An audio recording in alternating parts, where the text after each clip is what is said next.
आगामी स्थानिक स्वराज्य संस्थांच्या निवडणुकीच्या पार्श्वभूमीवर देवेंद्र फडणवीस हे ॲक्शन मोडवर आलेत। आजपासून 3 दिवस देवेंद्र फडणवीस 6 विभागांच्या बैठका घेणार आहेत। मुख्यमंत्री देवेंद्र फडणवीस आज नाशिक दौऱ्यावर आहेत।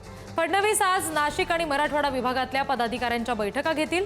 उत्तर महाराष्ट्रातील मंत्री, आमदार आणि प्रमुख पदाधिकारी त्यासाठी उपस्थित असणार आहेत। मंत्री रक्षा खडसे, गिरीश महाजन, राधाकृष्ण विखे पाटील, जयकुमार रावल, संजय सावकारे उपस्थित असतील।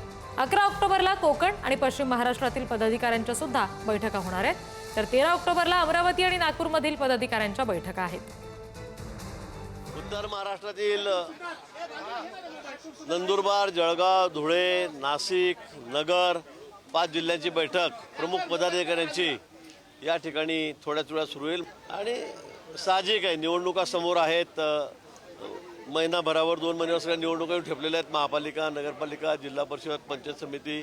आणि त्यामुळे त्याचा आढावा घेण्यासाठी माननीय मुख्यमंत्री महोदय स्वतः या ठिकाणी येत आहेत। मला वाटतं थोड्याच वेळात 15-20 मिनिटांमध्ये ते या ठिकाणी येतील आणि सर्व आढावा घेतील।